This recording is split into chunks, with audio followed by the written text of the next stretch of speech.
مساء الخير على حضراتكم واهلا بكم معنا ولقائنا المتجدد على شاشة قناة القاهرة، ولقاء يوم الثلاثاء مع العلم والعلماء وبرنامجكم علماء من بلدي بيتجدد دائما اللقاء بكم من خلال هذا البرنامج. وقبل أن نبدأ في الحديث عن هويتنا الليلة، اسمحوا لي طبعا أن أنا أقدم اعتذاري لحضراتكم عن تأخر موعد إذاعة البرنامج، وده طبعا لظروف الإذاعة الخارجية لنقل مباراة كرة القدم بين فريقي الإنتاج الحربي ووادي دجلة، والتي انتهت بالتعادل 1-1 لكلا الفريقان. زي ما نبدأ بقى الحلقة وزي ما تعودنا دايما معاكم ان احنا بنتناول مجالات كثيرة في مناحي مختلفة من العلوم والمعارف وكل ما يتعلق بالأبحاث العلمية والجديد على هذه الساحة، ونطرحه ونقدمه من خلال ضيفنا الكريم وأحد العلماء والباحثين. العلم والمعرفة أساسهم بينصب على اللغة العربية هي الأساس، وهي المفتاح الأول للوصول لكافة العلوم ولكافة المعارف. لغتنا العربية لغة يسيرة وسهلة وخصبة، وهي لغة القرآن الكريم. النهاردة معانا أحد الأدباء الباحثين المتميزين في هذا المجال، والذي استطاع من خلال معرفته ومن خلال تخصصه أن يحصد على الكثير من مظاهر التكريم والتقدير في مجاله. هو تخصص في مجال الأدب والنقد والبلاغة، وأيضا استطاع أن يقوم بعمل العديد من الأبحاث في هذا المجال، والتي أثمرت عن الكثير والكثير من المؤلفات الأدبية في تخصصه. ضيفنا الكريم الأستاذ الدكتور عزوز علي إسماعيل، مدرس الأدب والنقد والبلاغة وعضو هيئة اتحاد الكتاب المصريين ورئيس نادي الأدب بإحدى دور الثقافة، وأحد القائمين على المجلة الروائية الفصلية التي تصدرها الهيئة المصرية العامة، والمستشار الثقافي بدولة الكويت الشقيقة. أهلا بحضرتك معنا ومساء الخير. مساء الخير يا فندم، وأشكرك شكرا جزيلا على هذه المقدمة أولا، وأشكرك على الدعوة التي وجهت لي حتى أكون في هذا البرنامج الذي أشتاق دائما للاستماع إليه ومشاهدة العلماء الموجودين في هذا البرنامج. احنا طبعا بنشكر حضرتك على تلبية الدعوة وتشريفك وحضورك معانا. وقبل ما نخوض في مجال التخصص وفي العديد من الأبحاث التي أثمرت عن الكثير من الروايات الأدبية والمؤلفات الهامة، خلينا نرجع للبدايات والأسباب التي أدت إلى عشقكم للغة العربية وتخصصكم في هذا المجال تحديدا، وهو الأدب والنقد والبلاغة، وهو تخصص ليس باليسير. بداية بسم الله الرحمن الرحيم، وفوق كل ذي علم عليم. صدق الله العظيم. العلم هو مفتاح التقدم، وهو الطريق الوحيد للوصول إلى الهدف دائما. نعم. بداية كانت من نشأتي، واسمحي لي حضرتك أن أشكر الذين ساعدوني والذين وقفوا بجواري والذين قوموني من أجل العلم ومن أجل تحصيل العلم، بداية من الوالد والوالدة عليهما رحمة الله وعلى أمواتنا جميعا، حيث تعلمت من الوالد الصبر والصبر حتى أصل إلى الهدف، وكذلك الأمر من الوالدة فعليهما رحمة الله. كانت هذه النشأة الأولى لي في كفر صقر. ثم أساتذتي الأفاضل الأجلاء الذين دائما أذكرهم بكل خير، فهم كثر في المرحلة الابتدائية، الذين حببوني في اللغة العربية وعلموني الكثير والكثير من أجل إتقان هذه اللغة. حينما أرى معلما يتحدث اللغة العربية بفصاحة بادئ ذي بدء أتمنى أن أتحدث مثله. ثم انتقلت بعد ذلك إلى المرحلة الإعدادية، وكان هناك أيضا من أخذ بيدي في تعلم اللغة. ثم المرحلة الفيصلية في حياتي، والتي هي البداية الحقيقية لحب للعلم بصفة عامة، ثم للغة العربية بصفة خاصة. حب للعلم بدأ من مدرسة كفر صقر الثانوية للبنين، مع أساتذة عظام كرام لم يبخلوا على طلابهم بعلمهم، على عكس ما نراه الآن عند البعض. هؤلاء العلماء الأساتذة الأفاضل كانوا يعلموننا العلم، وكانوا يلقنوننا هذا العلم تلقينا وحبا وعشقا. الأمر الذي انعكس علينا كطلاب، وأنا واحد من هؤلاء الطلاب الذين أشهد لهؤلاء الأساتذة العظام الكبار. أستاذ مجدي عبد الغفور أذكره بكل تقدير واحترام، الأستاذ شحاد الصياد، هؤلاء العلماء أنا يعني هم كثر. ثم انتقلت بعد ذلك إلى المرحلة الجامعية، وحينما حصلت على درجة مرتفعة في الثانوية العامة في اللغة العربية تحديدا، أهلني ذلك إلى دخول قسم اللغة العربية بآداب الزقازيق. هذا القسم الذي كانت له معي حكايات وحكايات. أول عام دخلت فيه كان عام 1990 عما أتذكر. كانت لي أبحاثي أول عام التي قدمتها، يعني منذ البداية، منذ البداية وأنت كان مهتم بالجانب البحثي. نعم.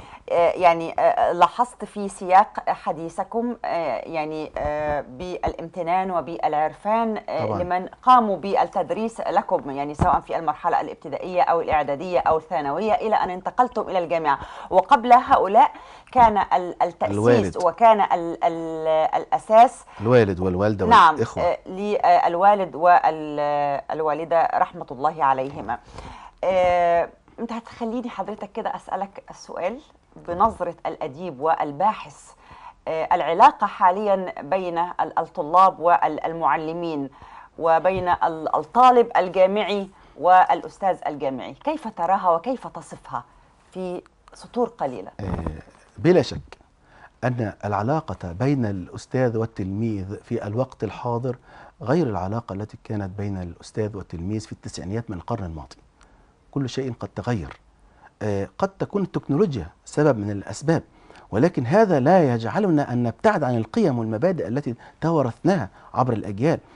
كنا في تسعينيات القرن الماضي كنا نجل الأستاذ في الجامعة، كنا ننتظر الدكتور قبل المحاضرة بساعة، ننتظر في المدرج حتى يأتي. نعم. الآن قد تغير الأمر إلى حد ما. أقصد تحديدا نظرة الاحترام على الأقل إلى الأستاذ إلى المعلم قد تغيرت، ولكن الطالب الذي نشأ نشأة سوية فيها تربية رحيمة به وبمن حوله من إخوته وأخواته، هو الطالب الذي نراه بين 20 طالبا. يعني لو قدام حضرتك 100 طالب أكيد فيهم ناس كويسين، ولكن الأغلبية غير الأغلبية أيام التسعينيات. النظرة يمكن الاختلاف يعني ترجعها إلى التكنولوجيا الحديثة. والله يعني أشياء كثيرة، أشياء كثيرة، القيم وافتقاد نعم. العادات والاحترام ونظرة التقدير والإجلال للمعلم. صحيح. يعني الذي قال عنه يعني في قلنا المعلم وفيه التبجيل، كاد يعني المعلم أن يكون رسولا. العلاقة الآن مختلفة تماما. حضرتك بترجعها إلى التكنولوجيا الحديثة؟ سبب من الأسباب. سبب. والأسباب كل الأسباب تنصب في التربية أولا، في النشأة، في نعم. البيت. ده المدرسة الأولى للإنسان الذي سيبدأ بعد ذلك ينظر إلى ما حوله. نعم. من أقرانه الأديب والناقد الأستاذ الدكتور عزوز علي إسماعيل، اسمح لي نخرج فاصل قصير ونعود ونتواصل معكم والماجستير والدكتوراه الذي حصلتم عليهم.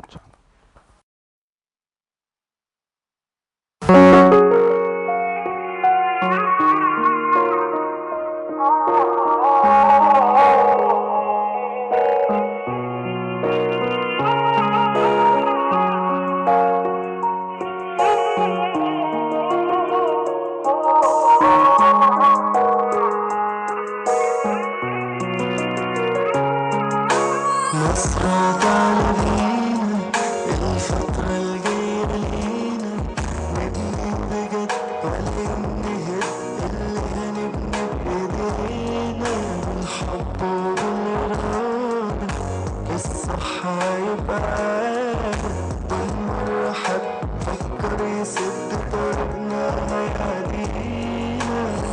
ايدي في ايدك نكسر كل الحدود، وهتفضل بينا دايما أمنا الأوطان. مسلم مسيحي مصري أبا عن جدود، ونموت فيها مصر هتفضل بلد. مصر هتعلمينا الفترة الجاية لينا، نبني بجد على إنها اللي هنبني بإيدينا، بالحب وبالإرادة الصح هيبقى عارف، والمرحب فكر يسد طريقنا هيعدينا.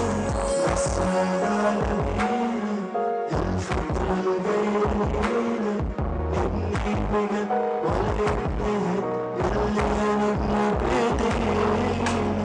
مصر هتعلمينا الفترة الجاية لينا، علماء من بلدي، القناة الثالثة، قناة القاهرة، تردد 11-22-7 أفقي، نايل سات.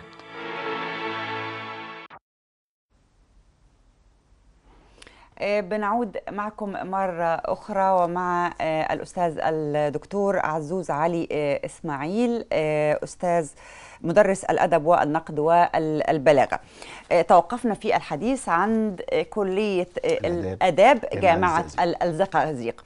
أنا عايزة أنتقل إلى درجة الماجستير الذي حصلتم عليها بتقدير امتياز مع مرتبة الشرف الأولى، وكانت تحت عنوان شعرية الفضاء الروائي عند جمال الغيطاني، وحضرتك أصدرتها في مؤلف. ثم رسالة الدكتوراه، وكانت تحت عنوان عتبات النص في الرواية العربية. ويمكن يعني دي أثارت جدل كبير يعني، وهذا الاختيار تحديدا، وهذا المسمى والفحوى الذي يحتوي هذا المؤلف. في النقد المتخصص بقى نتكلم عن رسالة الماجستير في البداية، وشعرية الفضاء الروائي عند جمال الغيطاني. طيب، بداية قبل أن أتحدث عن هذا الكتاب الضخم، أود أن أشكر الأساتذة الذين يعني أولوني الاهتمام في دراستي هذه، لأنها كانت دراسة شاقة. أستاذي الكبير الأستاذ الدكتور صلاح فضل الذي أشرف على هذه الرسالة، ثم أستاذي الكبير الدكتور أحمد الهواري، وهناك أساتذة كبار أتمنى أن أذكر أسمائهم: الأستاذ الدكتور أحمد يوسف، الأستاذ الدكتور مدحت، الأستاذ الدكتور أحمد جمال العمري، الأستاذ الدكتور فتح عامر. هم كثر جميعهم، الأحياء منهم والأموات، لهم مني خالص الشكر والتقدير على ما قدموه لي عبر حياتي الأدبية وحياتي النقدية. نأتي إلى كتاب شعرية الفضاء الروائي عند جمال الغيطاني. بداية الأستاذ جمال الغيطاني له مشروعه الضخم الذي لم ينتهي، وهذه هي سنة الحياة، أن الإنسان لم يصل إلى ما يريده. كل ما يريد الإنسان لن يصل إليه. هذا مشروع عنوانه بلفظتي دفاتر التدوين. دفاتر التدوين، أخذت من هذه الدفاتر 3 دفاتر وقمت بدراستها: قصة القارة ودنا فتدلى ورشحات الحمراء. هذه روايات تعتبر سيرة ذاتية لجمال الغيطاني مطعمة بالأدب بالفن. الخطاب الروائي في هذا العمل ينصب حول الحديث عن الحضارة الإسلامية العريقة، ونلاحظ ملاحظة دقيقة، وهي ذكره أو العنوان الكبير للمشروع، وهو دفاتر التدوين. لماذا أخذ هاتين اللفظتين ووضعهما على هذه السلسلة الكبيرة من الروايات؟ ده عنوان كبير. بعد كده هناك عناوين فرعية داخل العمل. أولا، هاتان اللفظتان مأخوذتان من أصل فارسي. أراد أن يقول إن الحضارة الإسلامية كان هناك من ساندها، وهي الحضارة الفارسية، ولكنه يقول في الوقت نفسه أن الحضارات تأخذ من بعضها البعض ولا تتصارع على الإطلاق. أراد أن يغلف الحضارة الإسلامية، وأراد أن يقول للجميع إن الذين دخلوا في دين الله أفواجا من الفرس والموالي وهؤلاء الناس قد ساعدوا بلا شك في صنع حضارة إسلامية عربية. الزمخشري لم يكن عربيا بل كان فارسيا، أفاد اللغة العربية. هؤلاء الأعلام، بشار بن برد، كل هؤلاء الأعلام الذين أثروا وقدموا الكثير إلى اللغة العربية هم فرس، نعم فرس، ولكنهم الرد بقى الذي أراد أن يقول هذا الرجل بأي لغة كتبوا هؤلاء؟ كتبوا باللغة العربية، باللغة العربية والتي هي لغة العرب. وقد قال أحد الكتاب الكبار الثعالبي في كتابه العظيم فقه اللغة والسر العربية: من أحب الله سبحانه وتعالى أحب الأمة العربية، ومن أحب الأمة العربية أحب الرسول العربي المبين، ومن أحب الرسول العربي أحب اللغة العربية التي تحدث بها الرسول محمد صلى الله عليه وسلم. وبالتالي كان اهتمامي بدراسة هذا النص الأدبي لأن فيه بعد، سواء كان الحضارة الإسلامية العربية العريقة أو الحضارة الإسلامية التي كانت في بلاد الأندلس.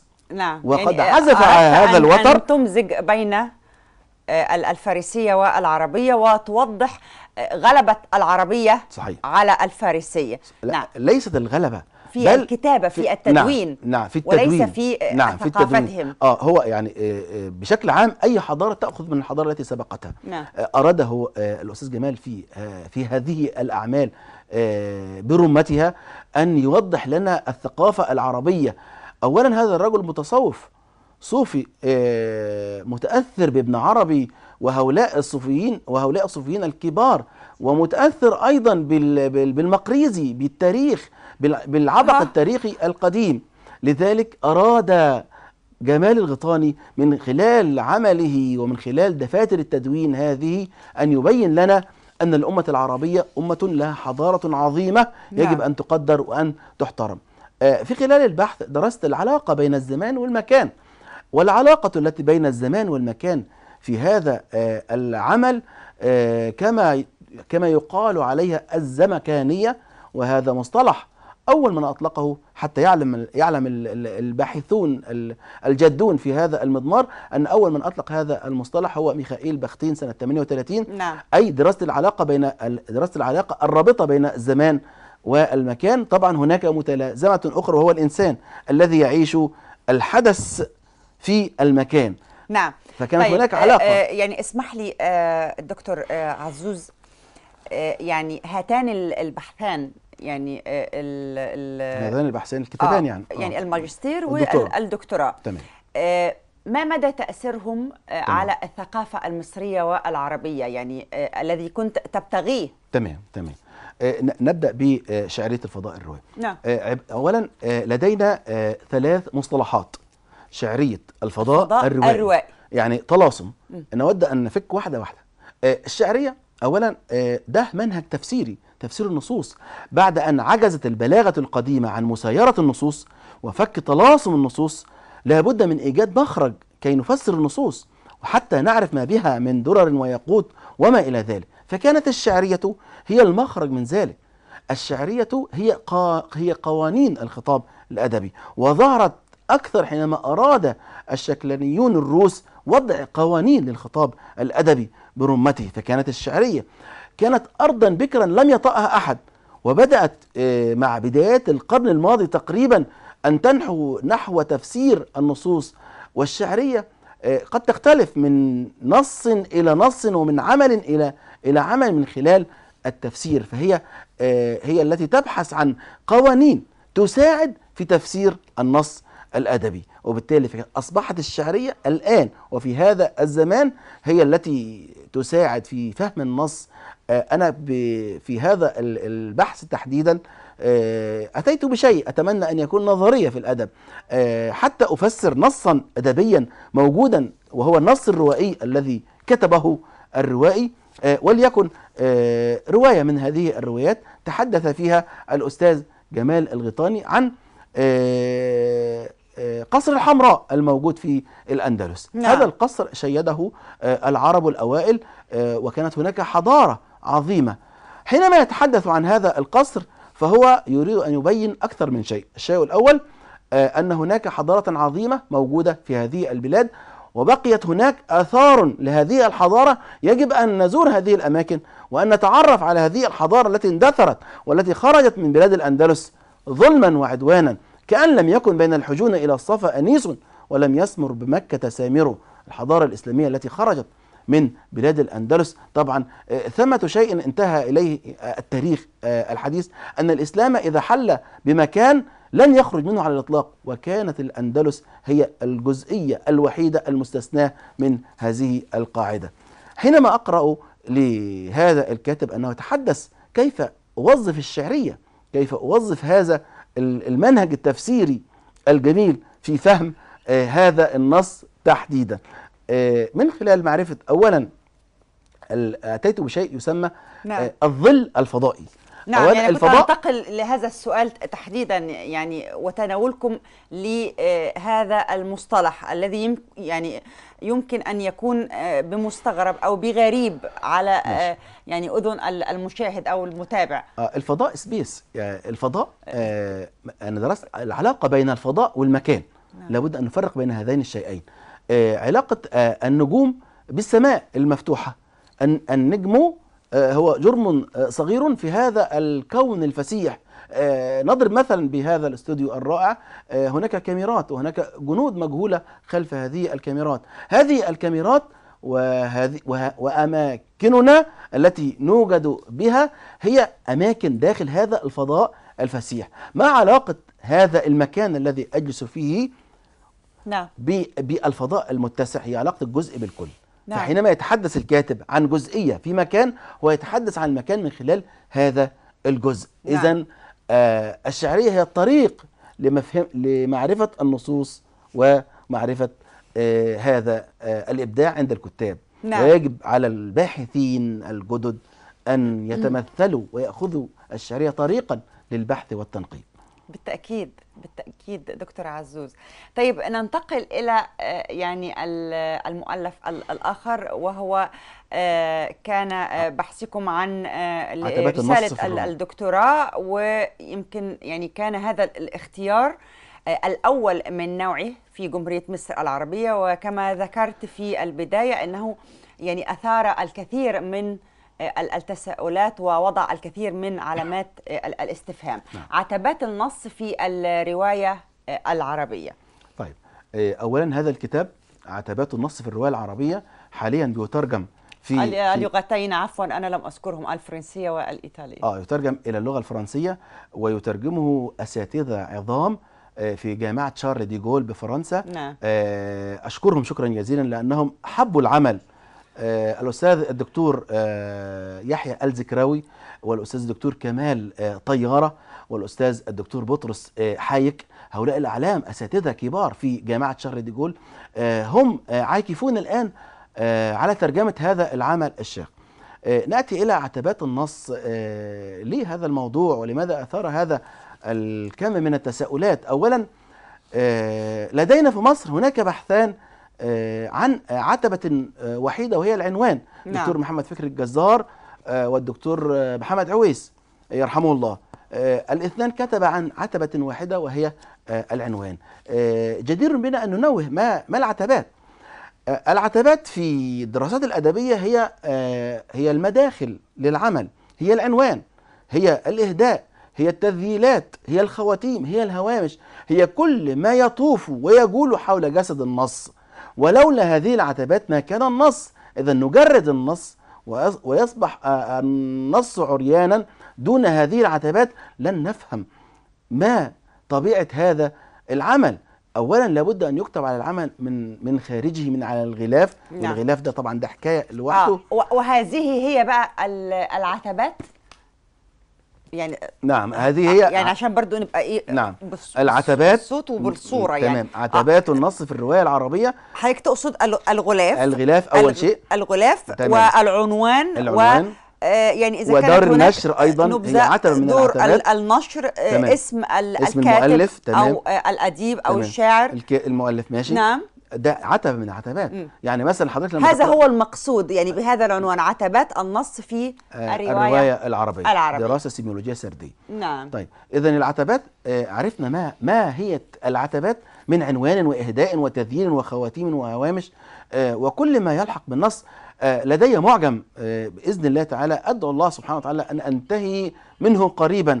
هذا المعجم الذي أرهقني كثيرا وأرهق كل من حولي، حتى زوجتي وبناتي وأسرتي قد أرهقوا معي، وأتمنى أن أنتهي منه قريبا هذا. نعم. المعجم ده يعني بالنسبة لعتبات النص في الرواية العربية، وحضرتك تفضلت يعني بشرح مفهوم عتبات النص، وهو كل ما يحتويه الغلاف من اسم دار النشر، كل ما يدور حول جسد المتن. نعم. كل ما هو دون المتن فهو الذي عتبة. هو بداخل الكتاب. تمام. أو المؤلف. احنا عايزين نبسط يعني. تمام. علشان المشاهد يتابع معنا. تمام.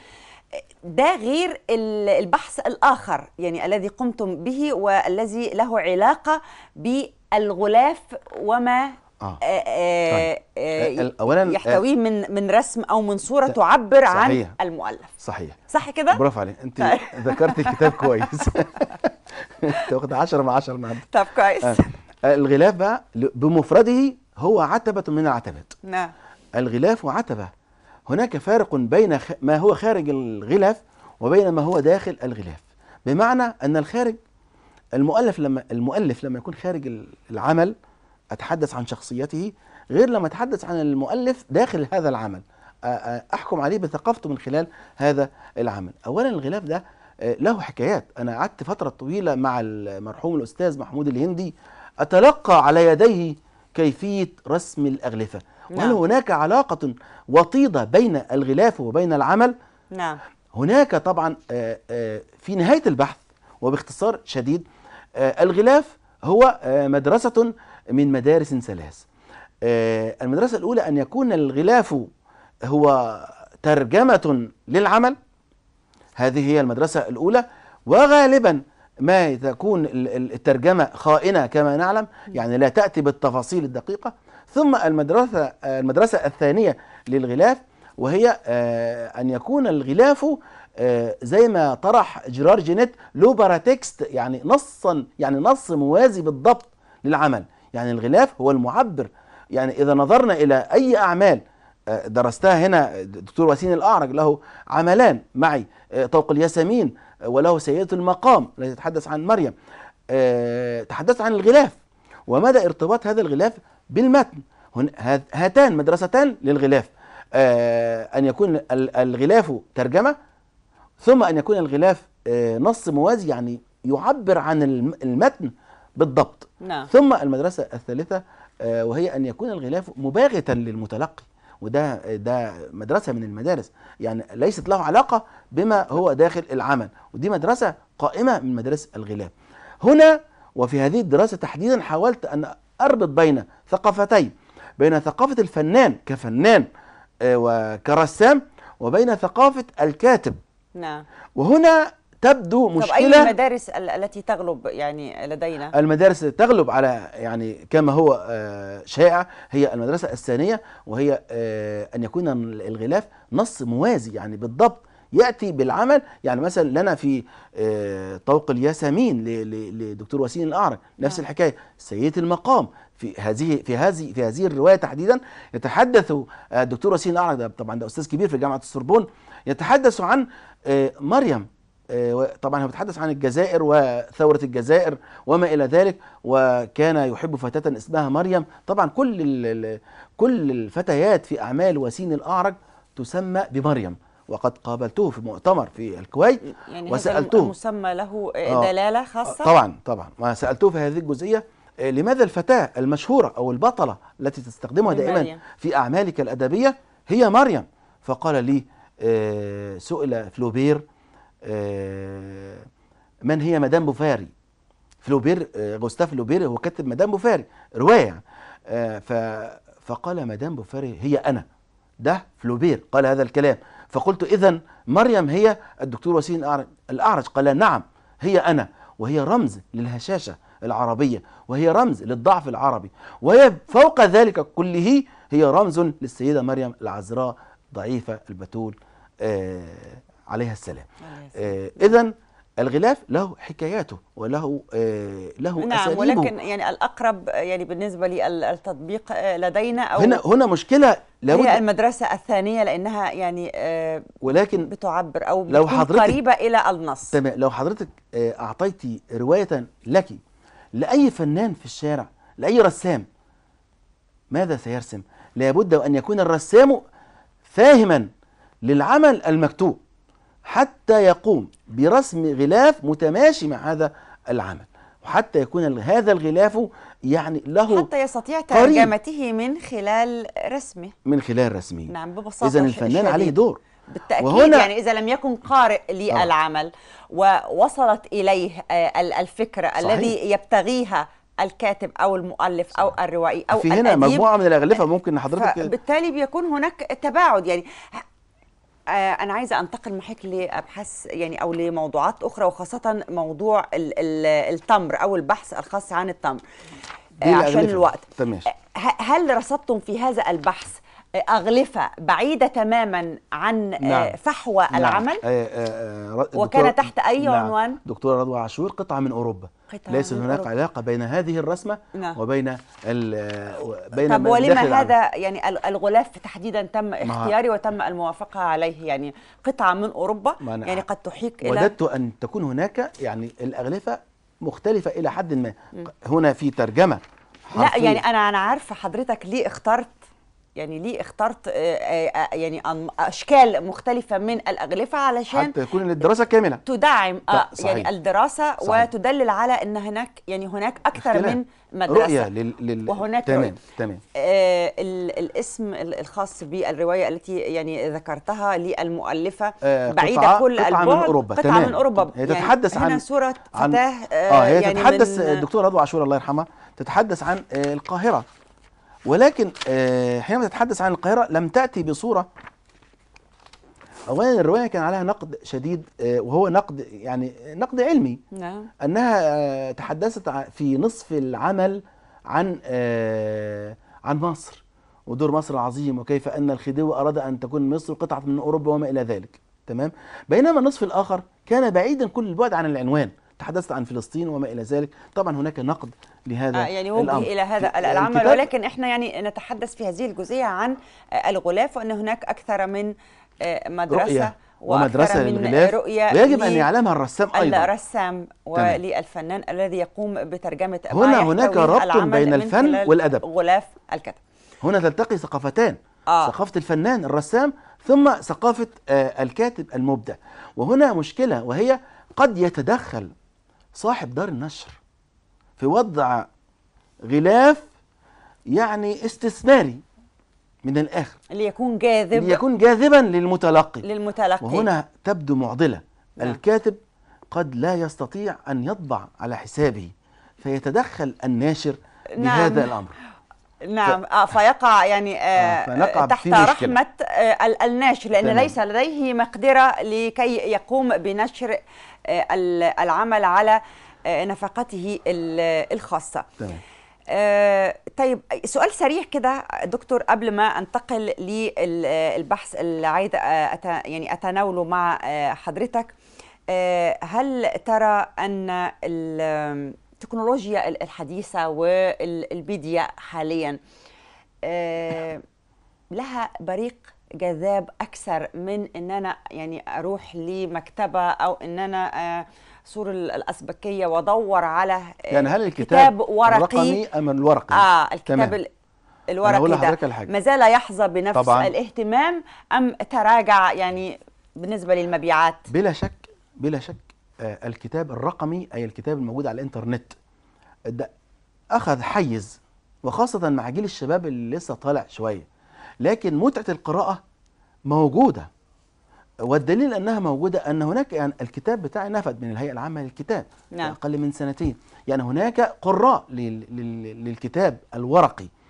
معنى ذلك أيضا أن هناك من يبحث عن الكتاب الورقي، وأيضا الكتاب الرقمي الموجود على الإنترنت له طلابه نعم. وله باحثوه الذين يبحثون نعم. عنه، وخاصة ولكن مع جيل الشباب. التكنولوجيا الحديثة يعني أخذت كثيرا وليس بقليل من، وهي ساعدت على انتشار. لابد أن يعني نتحدث بالإضافة إلى قد يكون المؤلف يعني السعر مبالغ فيه إلى حد ما. تمام. بعض تمام. الكتاب فبيلجأ الجيل الحالي صحيح. إلى قراءته من على أنا يمكن الكتاب بتاعي تحديد الاجتماعي أو من خلال النت.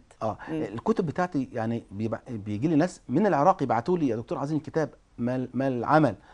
أرسل لهم الكتاب عن طريق الPDF، في لحظات بيكون هناك الكتاب. وايضا كتاب شعريه الخضار. التكنولوجيا الحديثه بتوصل يعني بتيسر التواصل. طيب يعني لم يتبقى لي سوى يمكن دقيقتين. معقول؟ دايما حظي شويه. لا ازاي بقى؟ ده احنا اللي يمكن حظنا مش كبير. أنا هتناول مع حضرتك بحث حضرتك قمت بيه وتم إصداره في أحد الكتيبات، هو يعني كتيب صغير تحت عنوان التمر وقاية من السم والسحر، دراسة تذوقية تحليلية التمر الأول ناكله الأول. أديب عزوز علي إسماعيل.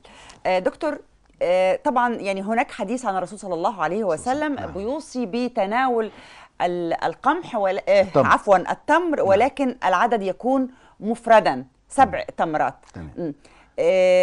اسمحي لي. الحكمة. تمام.